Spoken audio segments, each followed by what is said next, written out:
Today we will discuss about coral reefs. तो आज हम स्टडी करने वाले हैं कोरल रीफ्स के ऊपर।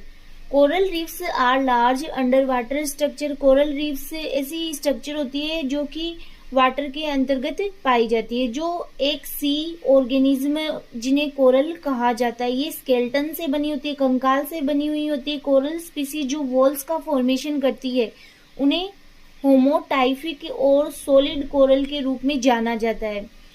Coral are small in size, they don't move but they move around. Coral reefs होते हैं वो क्या होते हैं, स्मॉल होते हैं, एक प्रकार के ये ऑर्गेनिज्म ही होते हैं, लेकिन ये क्या होते हैं कि एक जगह से दूसरी जगह पे जा नहीं सकते, लेकिन इधर उधर मूव कर सकते हैं। Corals are not found in depth water. Corals है वो गहरे वाटर में नहीं पाए जाते। They found in hot water और ocean water. Coral reefs zooxanthellae algae के साथ सिम्बायोटिक रिलेशन में रहता है, मतलब इन दोनों को क्या हो रहा है, एक दूसरे से बेनिफिट हो रहा है। इस सिम्बायोटिक एसोसिएशन के कारण ये दोनों एक साथ एग्जिस्ट करते हैं। India almost 7,517 kilometre long coast line को समाहित करता है। कोस्ट लाइन समुद्र तट, जिसमें लगभग 2,283 kilometre coral reefs and 4,667 kilometre mangrove. तो अब यहाँ से ये डाटा आपको यहाँ से ही मिल गया कि इसमें कोरल तो कितने हो गया, 2,283 और 4,667 किलोमीटर मैंग्रोव एवरग्रीन वेजिटेशन पाई जाती है। तो हम जब मैंग्रोव पढ़ेंगे तो वहां पे आपको ये नोट डाउन करना होगा फिर से, तो आप यहाँ से ये याद रख सकते हो।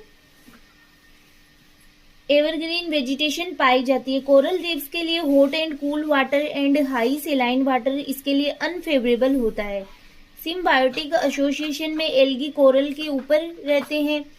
एल्गी कोरल को oxygen and carbonic material provide करवाते हैं, बल्कि उन्हें अट्रैक्टिव कलर भी प्रोवाइड करवाते हैं। जो जूजेंथेला एल्गी है वो कोरल्स को क्या दे रही है, अट्रैक्टिव कलर दे रही है। आप गूगल सर्च कर के देख सकते हो कि जो कोरल रीफ्स है वो किस प्रकार से के कलर दिखाई देते हैं, रंग बिरंगे।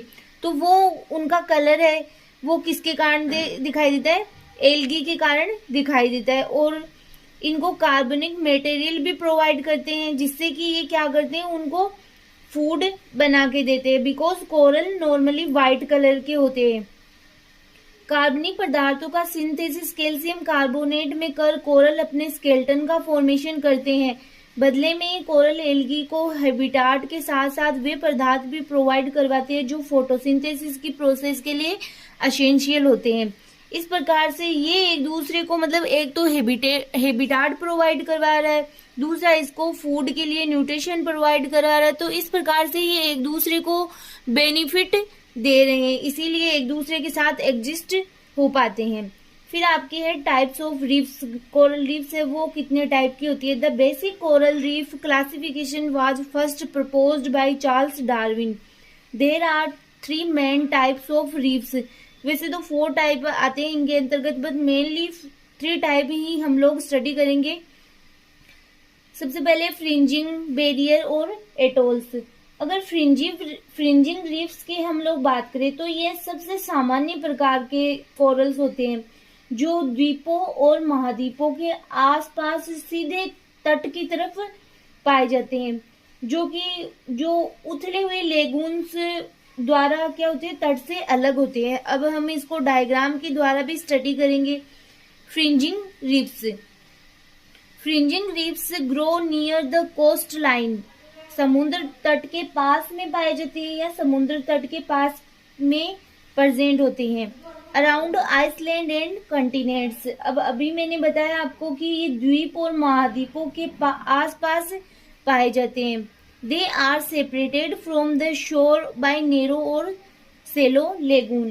तो ये क्या होते हैं कि जो उथले लेगून होते हैं उनके द्वारा तट से अलग होते हैं। तो ये आप देख सकते हो, ये यहाँ पे कोरल्स बने हुए हैं। तो ये क्या है कि जो कोस्टल लाइन है उनके पास में और द्वीप और महाद्वीपों के पास में पाए जाते हैं। तो आप ये डायग्राम बना सकते हो। इनको हम आगे एक साथ भी तीनों के डायग्राम स्टडी करेंगे। Fringing reefs are the most common type of reefs. तो जो फ्रिंजिंग रीफ्स होते हैं वो मोस्ट कॉमन टाइप की रीफ्स होती है या परवाल भित्ति होती है। फिर सेकंड आपके बेरियर रीफ्स। बेरियर, इसके नाम में ही इसकी डेफिनेशन छुपी हुई कि इस प्रकार की, मतलब ये क्या होते हैं कि इस प्रकार के रीफ्स तटवर्ती वॉल्स के समान होते हैं जो कि भूमि में एक व्यापक गहरी लेगून द्वारा अलग किए जाते हैं। और इनमें एक क्या होता है कि एक पॉइंट होता है जो पानी की सतह तक, वहां तक ये पहुंचते हैं, जिसे क्या होते हैं नोवन में जो बाधा उत्पन्न हो सकती है। तो इन्हें इसलिए कहा जाता है barrier reefs. Barrier reefs also parallel the coast line, मतलब ये समुद्र तट के पेरेलर होते हैं, but are separated by deeper wider lagoons. लेकिन ये क्या होते हैं कि जो लेगून्स होते हैं उनके द्वारा सेपरेटेड होते हैं। ये देख सकते हो आप यहाँ पे बेरियर रीफ्स, ये है यहाँ पे लेगून, और ये आपके कोरल इधर। अगर आप इनको गूगल सर्च करके देखोगे तो आपको आई थिंक ये अच्छे से समझ में आएंगे ये डायग्राम, क्योंकि वहां पे क्या आपको कलरफुल दिखाई देंगे ये। फिर है atoll reefs. Atolls are of coral that create protected lagoons and are usually located in the middle of the.